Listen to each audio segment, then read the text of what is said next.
regionale Musei Veneto e personalmente il gruppo archeologico Veneto Orientale e l'associazione Fondazione Colluto per avere promosso, in collaborazione con il Museo Nazionale Concordiese, questo ciclo di conferenze dedicato alle vie d'acqua e la navigazione, da Iulia Concordia a Venezia.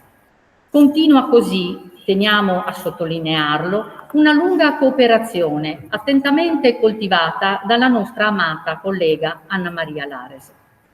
Dopo l'incontro con il professor Alessandro Fontana, che ha focalizzato il reticolo fluviale tra Livenza e Tagliamento, dalla preistoria al Medioevo, oggi è la volta del dottor Alberto Vigoni, che tratterà delle città d'acqua nell'antichità nell'Alto Adriatico, il caso di Iulia Concordia. Mentre poi, a settembre, sarà il turno del dottor Franco Rossi sul corso dell'Emene tra Portogruaro e Venezia. Esprimiamo naturalmente la nostra gratitudine al dottor Vigoni e a tutti gli altri relatori per la condivisione e la divulgazione di argomenti e contenuti che contribuiscono a ricostruire la storia e l'immagine del paesaggio di questa parte del nostro territorio. L'iniziativa si iscrive nelle manifestazioni per i 1600 anni della Fondazione di Venezia, una datazione che è, come noto, leggendaria, ma la cui celebrazione è comunque utile a mettere in luce, in maniera più approfondita, gli antefatti documentati dell'origine di Venezia e di come questa scaturisse, in fondo, da una civiltà delle acque, assai più remota e diffusa nella regione. Di questa civiltà è parte il fondamentale rapporto fra l'uomo e i diversi sistemi acquei, come appunto stasera si avrà modo di vedere.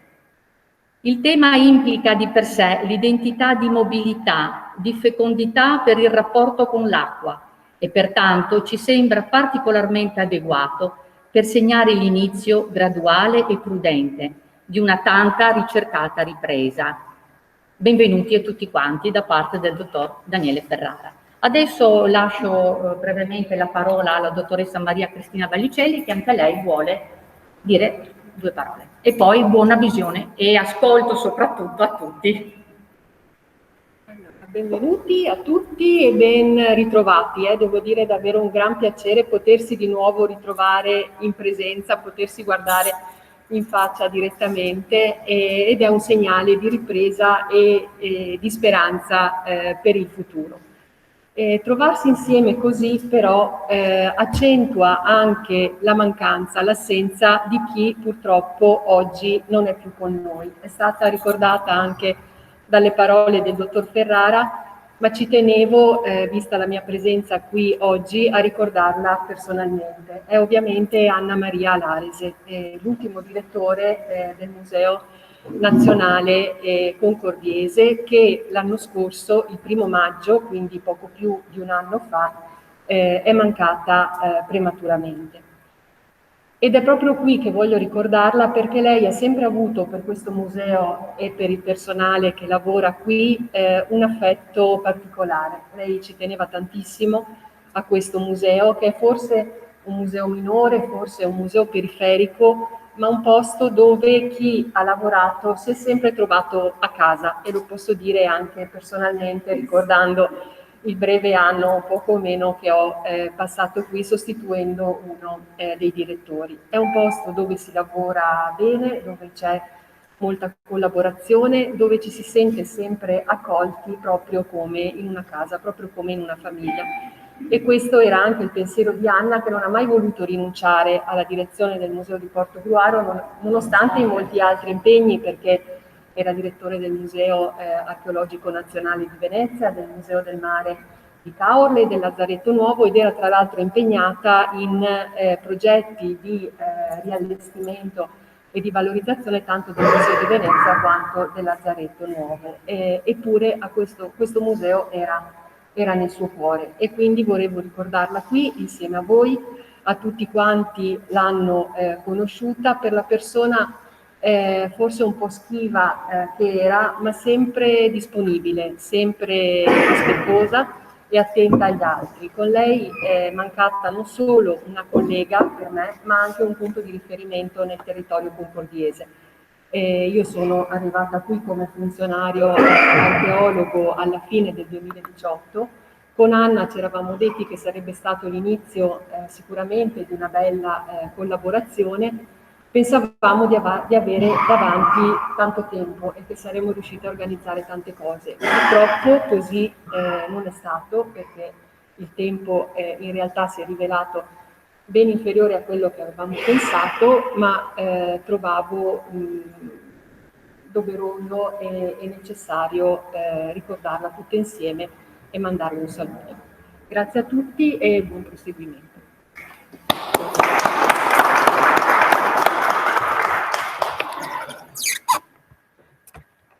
Bene, scusate. Iniziamo allora subito questa presentazione. Da casa avete la possibilità di seguire attraverso il PowerPoint direttamente le immagini e quindi mi trovo nella condizione di parlare qui al pubblico presente in numero limitato e anche a voi che siete in collegamento streaming. L'argomento di oggi è un argomento un po' particolare.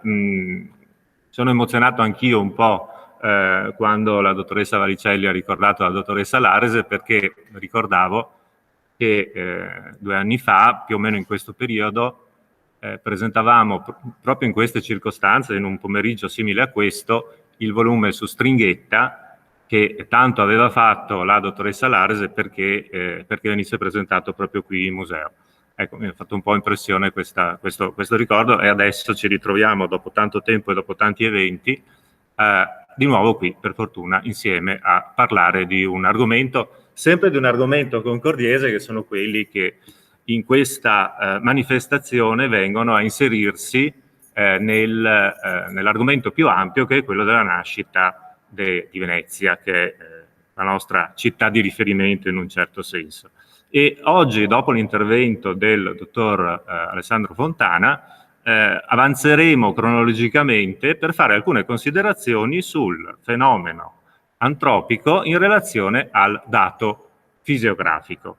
E in questo senso, quindi, andremo a interrogarci un pochino su quella che è l'evoluzione dello stesso elemento antropico, così come si declina in questi termini.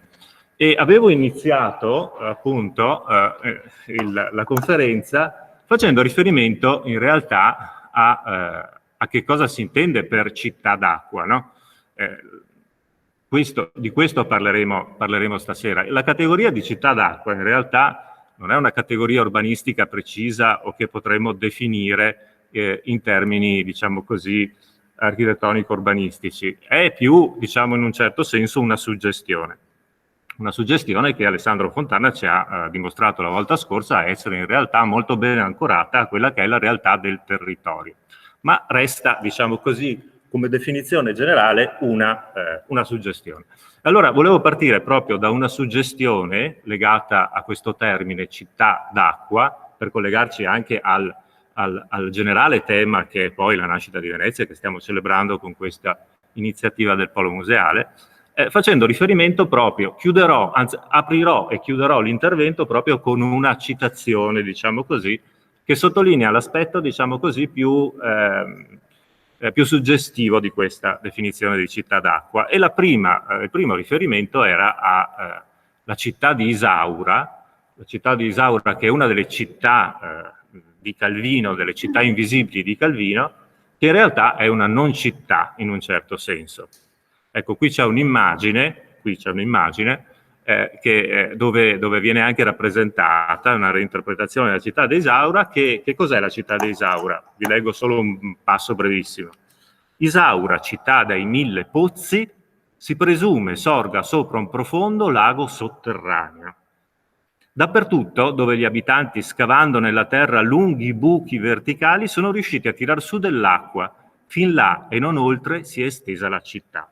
Ecco qui la suggestione di una città d'acqua, letterariamente espressa da Calvino nel suo libro, come una città che vive una superficie strutturata che però prende vita da una profondità nascosta, diciamo, che si cela nel sottosuolo.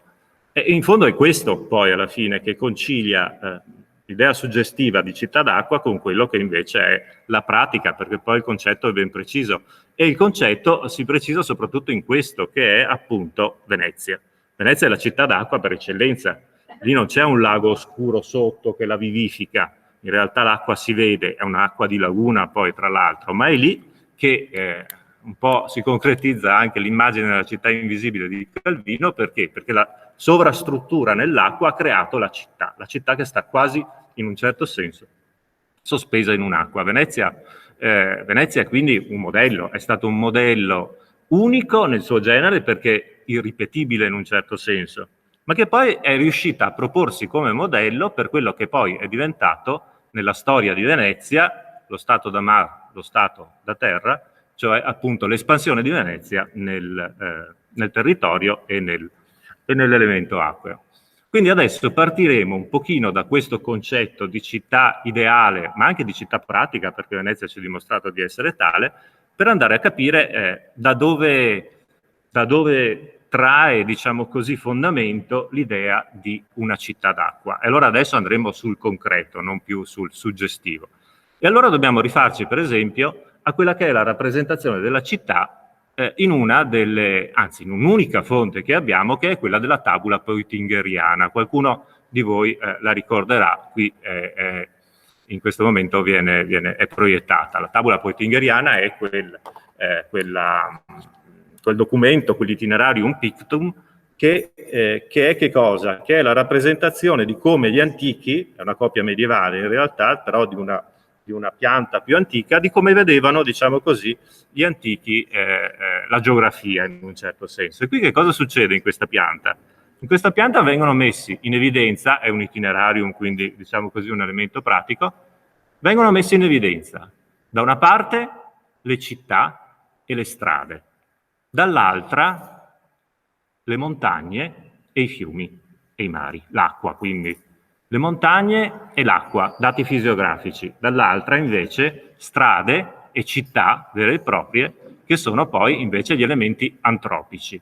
Quindi questo è un itinerario, aveva delle finalità precise, doveva mettere in evidenza questi elementi, ma già questa carta ci suggerisce quello che è poi alla fine lo stretto collegamento che c'è tra un insediamento antropico e la sua, diciamo così, declinazione geomorfologica. Ma se noi invece guardiamo una carta come la intendiamo adesso, noi moderni, contemporanei, cioè vediamo restituita una carta della Venezia et Istria, la Regio Decima, quella storica, diciamo così, non facciamo difficoltà a metterla in collegamento anche con carte antiche che appunto possiamo prendere in considerazione. Perché? Perché riconosciamo già un rapporto con il territorio, con la geomorfologia, che è fondamentale e che è particolare proprio di questa regione in un certo senso. Anche in questa carta, sto proiettando adesso una dove si vede la Decima Regio Venezia et Istria, anche voi che siete qui ben la conoscete. Beh, che cosa vediamo? Vediamo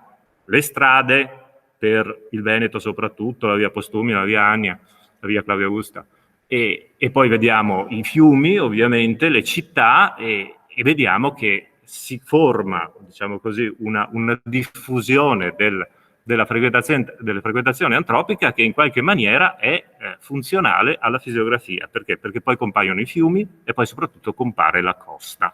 Ecco, ci stiamo sempre di più avvicinando a una migliore, diciamo, più focalizzata definizione di questa città d'acqua, che adesso tenteremo di tradurre per quella che vale come espressione nell'età romana, nell'epoca romana. Perché proprio nell'epoca romana ci soffermiamo adesso ci concentriamo meglio? Perché soprattutto è proprio in quest'epoca che il territorio conosce una rivoluzione totale, una rivoluzione che vede ampi disboscamenti, che vede regimentazioni di vie d'acqua, che vede stesa una rete stradale che prima non aveva mai visto, in una regione che accoglie queste trasformazioni che porta la romanità, le accoglie positivamente in un certo senso.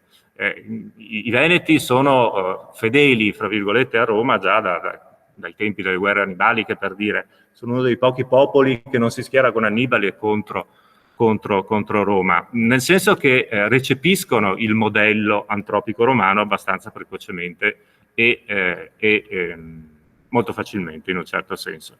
E allora che cosa accade? Accade che nel momento in cui si devono insediare e si devono trasformare in romani, i veneti adottano che cosa? Adottano quelli che sono le proposte della urbanitas romana. E che cosa sono? Significa conformare, trasformare i propri centri in centri che assomigliano a che cosa? A Roma, che assomigliano al modello che i romani vogliono proporre, che stanno proponendo in Cisalpina, cioè nella regione dell'Italia settentrionale, nel momento in cui tra secondo secolo e primo secolo avanti Cristo si espandono proprio in questo territorio.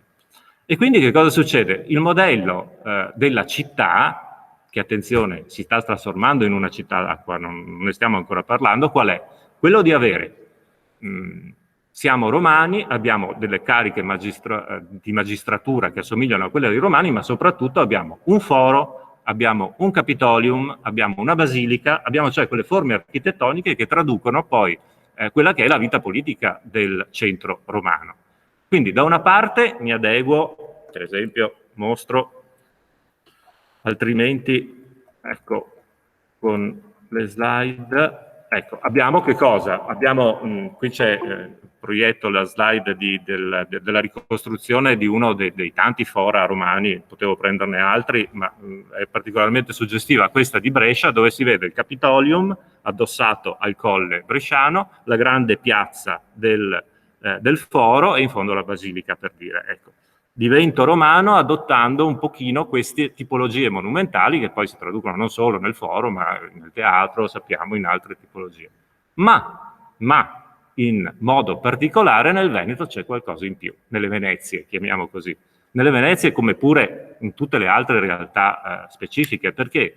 Perché la diffusione del modello romano in realtà e sta anche nella forza della grande diffusione che ha avuto quella grande fortuna che ha avuto questa diffusione, sta proprio nel sapersi ben adattare quelle che sono le circostanze specifiche del territorio. Allora qui stiamo facendo quel saltino per capire meglio cos'è una città d'acqua. Perché cosa significa quello che ho appena detto? Significa che ad un certo punto valgono sì le regole, per esempio, soprattutto in pianura padana, dell'ortogonalità delle strade, no? Le città romane classiche, quelle di fine primo avanti e inizio primo secolo dopo Cristo, sono le città dove ci sono i cardini e i decumani che si incrociano, no? Le città quadrate, cosiddetto. Questo è il modello che i romani pensano che sia il migliore per il paesaggio piatto della pianura padana. Ebbene, in realtà questo, ed è appunto la fortuna della diffusione di questo modello, è in realtà una cosa che si adatta molto alla fisiografia che si viene a trovare specifica di ogni città. Cioè, in realtà, che cosa fanno i romani? Così pratici come sono i romani, le genti che si stanno romanizzando, che cosa fanno? Adattano, diciamo, tutti questi esempi architettonici e urbanistici che derivano dall'adesione al modello romano alla realtà locale. E allora, lasciando adesso Brescia e venendo nello specifico a parlare invece delle nostre realtà più vicine, potremo sceglierne a caso tante e andare a vedere quanto in realtà il modello fisiografico di riferimento ha determinato la forma della città.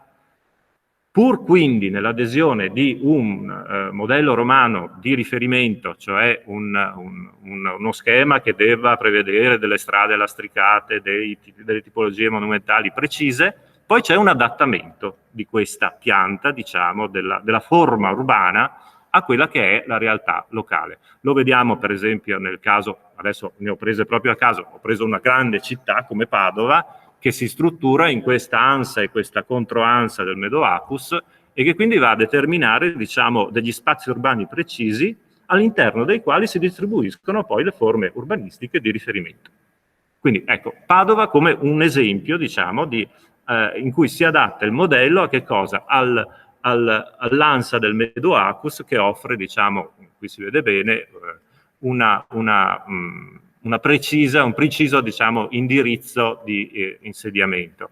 Ma se andiamo ad altri casi più vicini a noi, la stessa Altino riscoperta con le immagini eccezionali che avete visto tutti in tempi recenti, se la vediamo in questa slide per dire, ne avete presente la pianta che adesso siamo in grado di ricostruire abbastanza precisamente di Altino, dell'antica Altinum, anche quella una città che sorge non soltanto in prossimità, praticamente a ridosso in continuità quasi con la laguna, ma con un reticolo di fiumi, di vie d'acqua che la vanno proprio a definire in termini topografici. Ecco, qui ci stiamo sempre più avvicinando a quello che è il modello, però vedete, sto sempre parlando di insediamenti che sono vicini a una realtà idrografica e che si adattano in un certo senso a questo. Sembra che Concordia in un certo senso sia un caso preciso e lampante di quanto sto dicendo. Perché?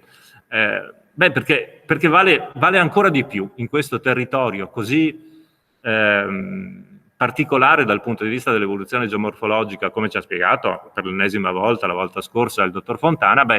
È proprio in questo territorio dove che la fisiografia, diciamo così, determina in maniera ancora più precisa quella che sono le scelte di insediamento antropico. E dicevo in modo particolare Concordia perché ormai abbiamo ricostruito la storia geomorfologica in tutti questi millenni di Concordia.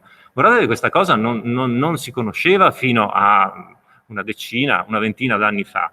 Ignoravamo quanto importante fosse questo elemento, quanto Concordia fosse una città d'acqua. Ecco che ci stiamo avvicinando. Certo lo potevamo intuire vedendo le antiche mappe.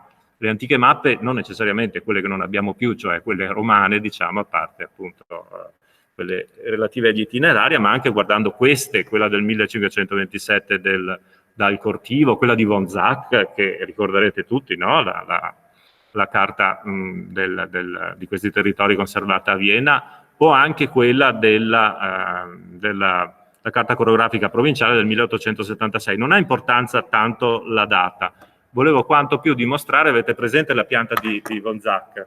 È una pianta che mostra la parte urbanizzata alta del nostro territorio, quindi Concordia, su Portogruaro, i centri minori, e poi prima del mare questa enorme fascia lagunare, diciamo così. È una cosa che si ripropone in tutte le piante, anche le più antiche, quelle che ho citate, le più antiche in assoluto, che rappresentano questo territorio, la fascia endolagunare. Ecco, un elemento chiave in un certo senso, che poi ci porta naturalmente a suggestioni che arrivano al primo centro che ho citato in apertura di questa nostra discussione, che appunto è Venezia, e il ruolo che ha avuto la laguna appunto anche in quel senso.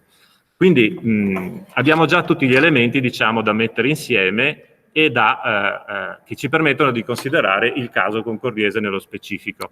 Anche qui lo abbiamo visto, le persone che sono qui oggi sono ben affezionate ai fatti concordiesi, quindi rammentano benissimo questa immagine che mostro nello schermo, che è quella appunto del dosso concordiese che vi ha mostrato Alessandro Fontana la volta scorsa. Dosso concordiese che determina precisamente i limiti dell'insediamento della colonia.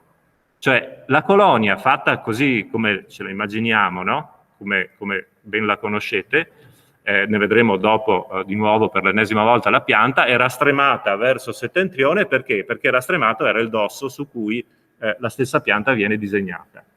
Altrimenti Concordia, Iulia Concordia, sarebbe stata una città quadrata perfetta. Se non lo diventa con questi due elementi, diciamo così, tutti particolari, che la rende un elemento composito, in realtà, proprio perché c'è un basso morfologico che non è conveniente andare a cingere di mura, e quindi è così. Ma è una città d'acqua, Concordia. E allora Concordia ci offre la possibilità proprio di entrare nel concetto vivo, non più nella suggestione della città d'acqua. E lo è per più motivi. Concordia, mi sia concesso adesso dire, senza voler fare paragoni con ovviamente la Venezia, che è una realtà completamente diversa che viene dopo, ma come ogni centro che sorge vicino al mare, ma non sul mare, è una città che si vivifica attraverso che cosa? Attraverso un, fra virgolette, stato da terra e uno stato da mare. Anzi, si colloca non a caso proprio lì. Non è che Concordia si colloca lì perché di là passa la via Annia o quant'è. È la via Annia che passa di là perché c'è Concordia, in un certo senso. Adesso mi spiego meglio.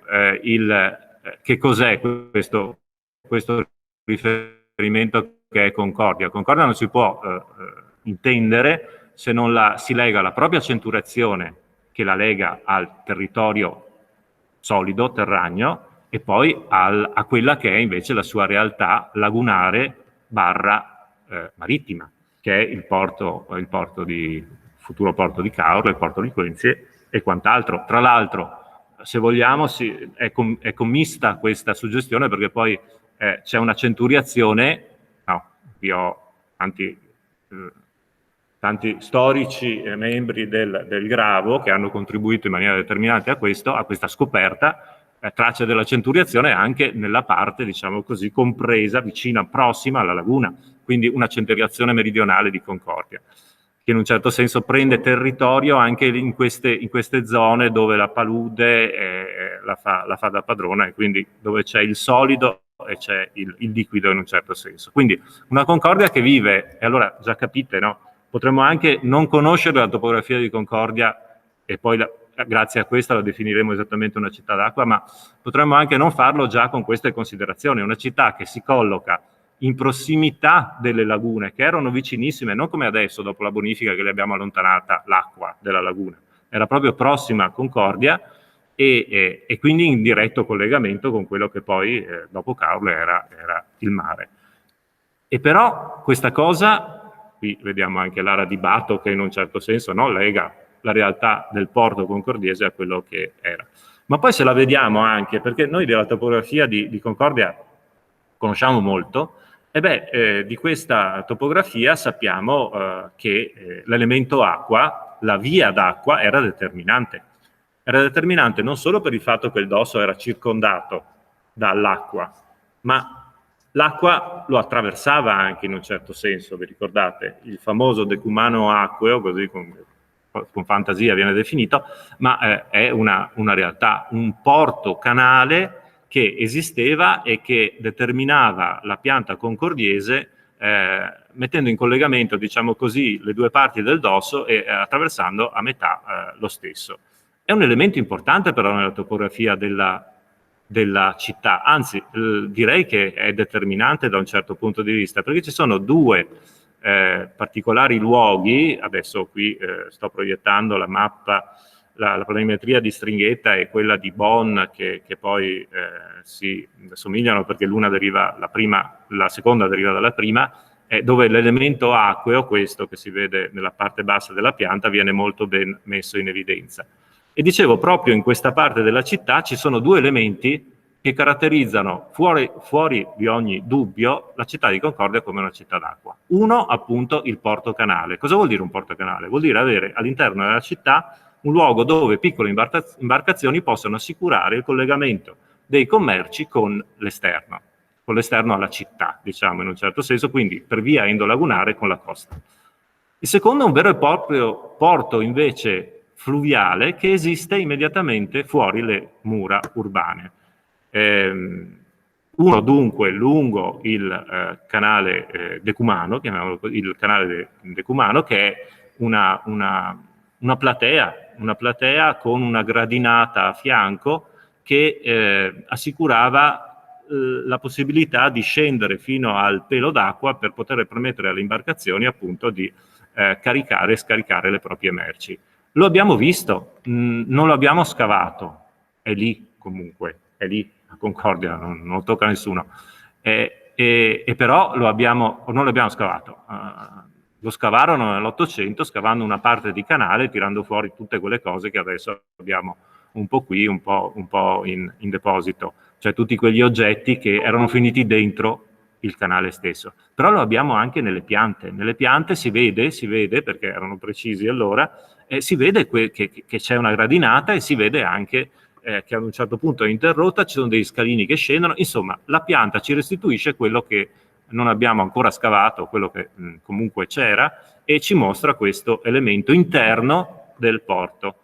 Qui avevo messo delle suggestioni semplici di quello che poteva essere il rapporto tra funzionale tra una sponda attrezzata per appunto commerci che potevano essere, ma proprio ne ho presi due per anche interrompere la serie di planimetrie che avevo preparato per mostrare queste. Una è la famosa porta Portello di Padova che riporta che disegna il canaletto come tante altre stampe, ma che possiamo andare a vedere anche oggi.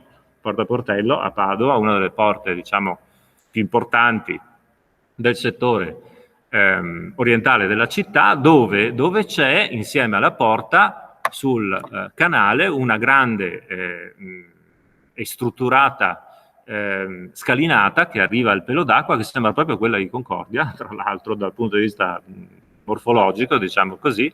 È una scalinata in realtà del 500, ma che serviva proprio a quello poi alla fine, cioè a permettere il carico e scarico alle imbarcazioni lungo il Brenta, che poi la collegavano, guarda te, proprio verso Venezia. Ma avevo messo anche una cartolina d'epoca, perché mi era proprio giunta così, come recentemente mi aveva colpito, questa invece di Lendinara, pensate un po', per tutt'altro motivo l'avevo vista, perché in realtà è una foto del teatro Ballarin, che è il teatro di Lendinara, piccolo teatro di Lendinara, che però in realtà nell'Ottocento fu trasformato in teatro da un edificio molto più vecchio, che si chiamava quello che era il Gran Arazzo, che aveva funzioni in epoca estense, quindi siamo nel 500 ancora, aveva le funzioni di deposito di granaglie.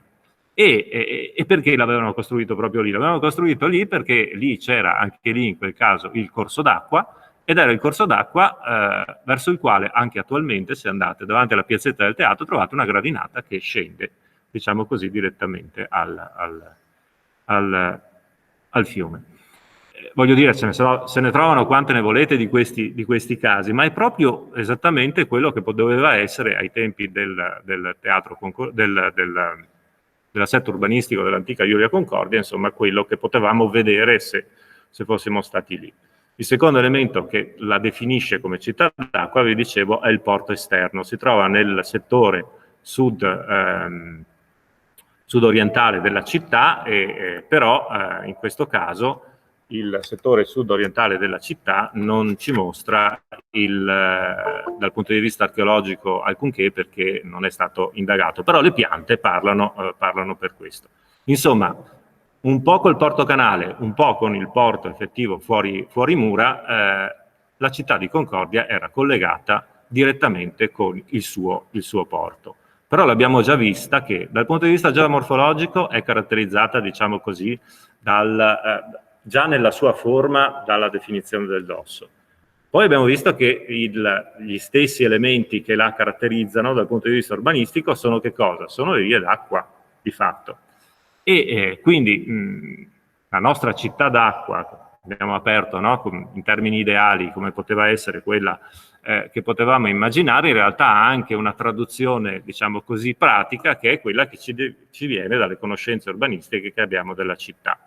Ecco, a simboleggiare, diciamo, questo rapporto con l'acqua, sto proiettando in questo momento questo elemento che conoscerete tutti, perché è un elemento architettonico che in realtà ha a che fare col mondo funerario, quindi che ha altro significato rispetto a quello che rappresenta, che è quell'elemento architettonico che, appartenente al sarcofago probabilmente, che mostra il delfino, no? Un delfino che è conservato al Museo Civico di Concordia, quello che vedete nel municipio, quello che è il Museo di Concordia, diciamo, e che è appunto questo oggetto che in un certo senso ho anche usato come elemento per definire che è un pesce, che è un elemento, diciamo così, che fa riferimento direttamente a che cosa? A questa realtà, qui, ripeto, con un significato recondito completamente diverso, ma che dal punto di vista architettonico